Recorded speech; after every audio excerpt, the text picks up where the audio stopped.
반갑습니다. 3월 14일 금요일 큐티 스케치 시간입니다. 오늘 본문은 요한복음 21장 1절부터 14절까지의 말씀입니다. 오늘 본문은 이렇게 시작합니다. 그 후에 예수께서 디베랴 호수에서 또 제자들에게 자기를 나타내셨으니 나타내신 일은 이러하니라.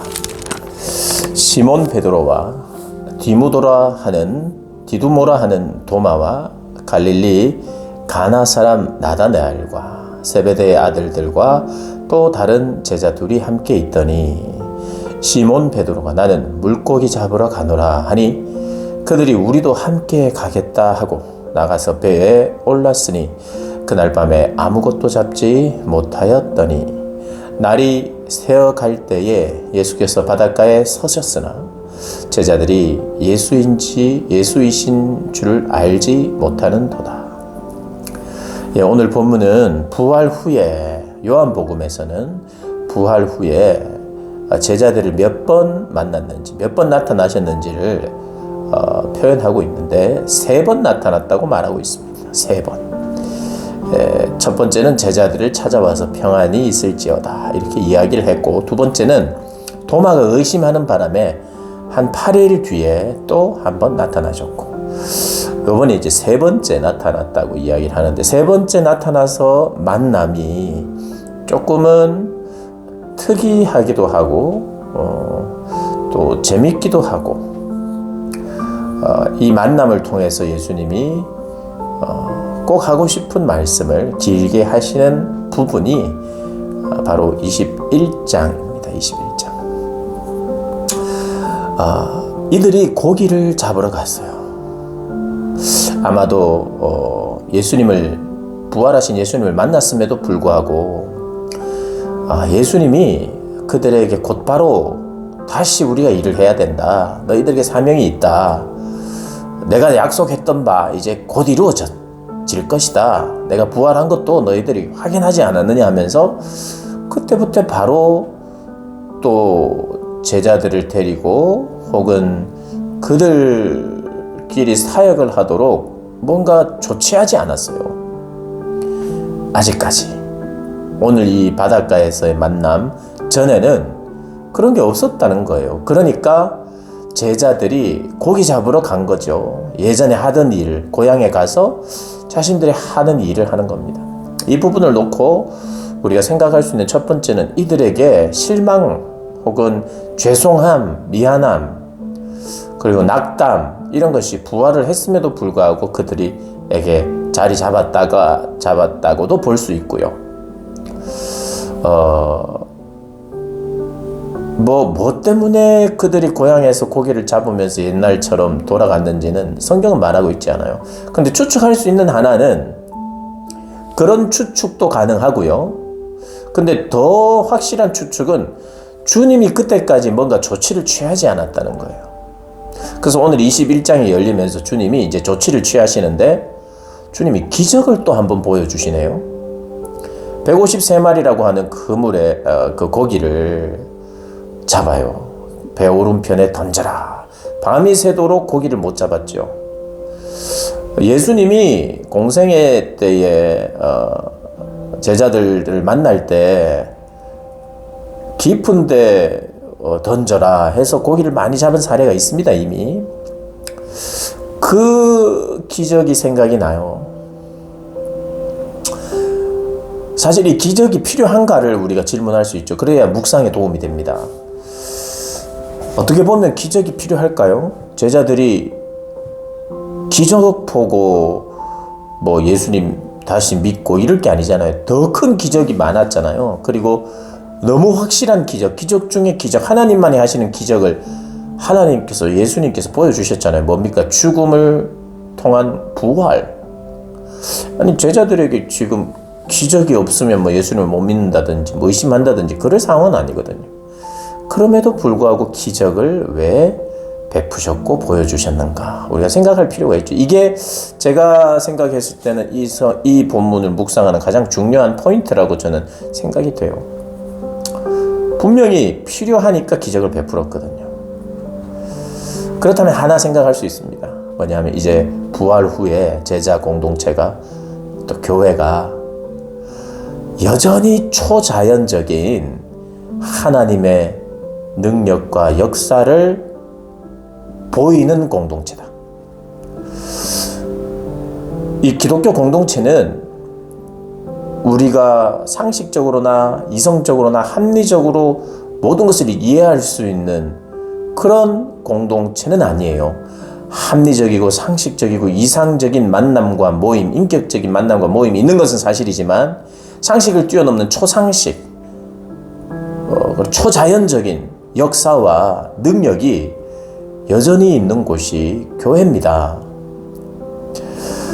그리고 교회는 예수님이 부활 이전에도 그렇게 순종을 통해서 역사하심을 통해서 기적을 통해서 메시지를 전하고 그리고 교회가 확장되었던 것처럼 하나님의 나라가 확장되었던 것처럼 앞으로도 이 교회 공동체가 성령이 임하시고 교회 공동체가 신약의 교회 공동체가 탄생했을 때 하나님이 이런 방식으로 이런 기적들도 함께 있으면서 확장될 것이다. 순종하는 그들의 백성들을 통해서 하나님은 당신의 나라를 확장하시고 필요하다면 이런 기적들을 베푸실 것이라는 그런 의미에서 그리고 하나님 나라의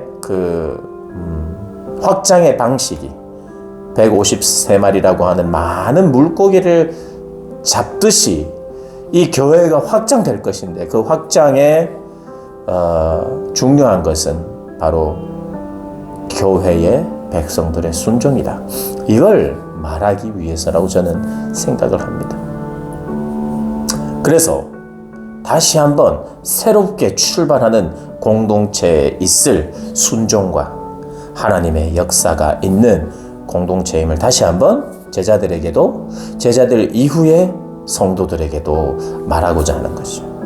그리고 동시에 내일 본문에 나옵니다만은 제자들 특별히 베드로와의 관계 회복을 예수님께서 직접 연출을 하세요.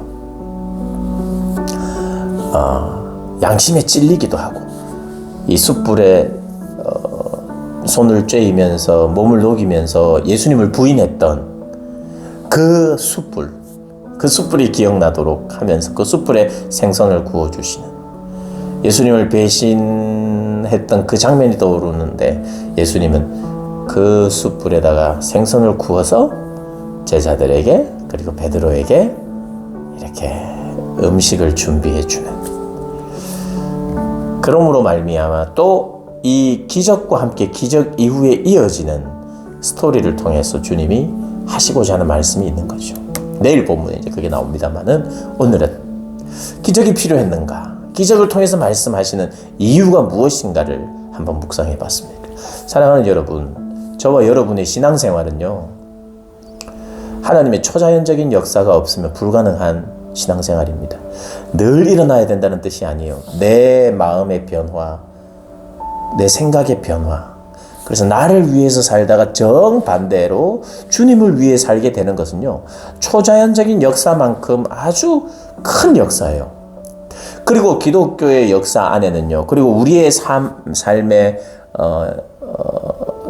역사 안에는요, 이런 초자연적인 역사도 하나님께서 베풀어 주시기를 기뻐하세요.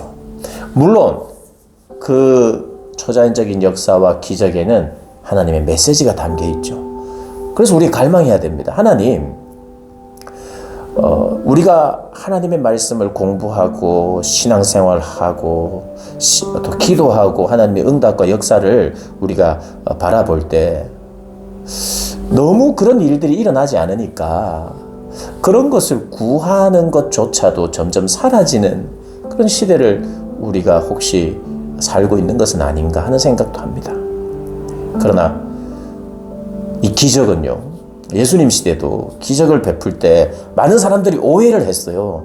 야, 이런 기적을 통해서 내가 뭔가 득을 보겠다. 그리고 그것을 더 보고 싶고 마술적인 그런 어떤 능력으로 오해하니까 예수님이 기적을 이 기적 때문에 너희들이 왔구나 하고 기적에 대한 부정적인 본인이 기적을 베푸셨음에도 불구하고 그들의 오해 때문에 기적을 베풀지 않기를 원하시는 그런 모습도 우리가 복음서에서 볼 수 있어요. 그런데 그럼에도 불구하고요, 예수님도 기적을 늘 베푸셨어요. 어쩔 수 없어요. 그것은 그 기적을 통해서 하나님의 주권을 나타내고 하나님의 역사를 나타내기도 하고 그 안에 메시지도 주기 때문에요. 그리고 교회 시대는 어땠습니까? 성령이 오셔서 베드로와 요한을 더불어 하나님의 사도들이 예수님이 베풀었던 수많은 기적 사건들이 있었어요. 그러니 기독교는 이 기적과 분리할 수 없는 종교입니다. 공동체예요. 그래서 나에게 그런 일이 일어나지 않거나 우리 교회에 일어나지 않거나 그렇다고 해서 이 기적을 떼어놓는 순간 그런 시도들도 있었거든요. 기적, 초자연적인 이성적인 영역을 벗어난 이것을 우리가 연구하거나 이것을 많이 해석하지 말자. 우리가 이해하고 깨달을 수 있는, 생각할 수 있는 방법으로. 그러니까 기적들을 빼놓으려고 하는 거죠.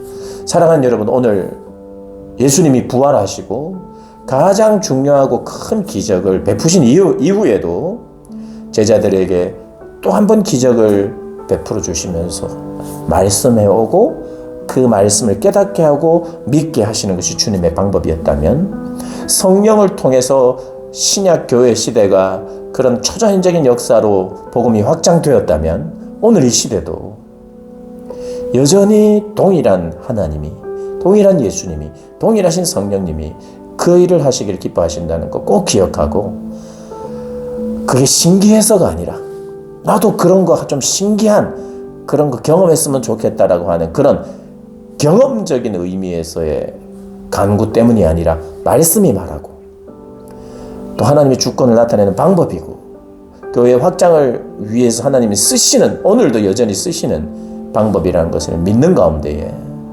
우리가 이게 기적의 하나님을 바라보는 것이 합당하죠. 그 기적의 하나님을 바라보고 또 교제하고 그 기적이 우리의 삶에도 일어나고, 그래서 그것을 통해서 하나님께 영광을 돌려드리는 저와 여러분의 삶 되시기를 주님의 이름으로 축복합니다.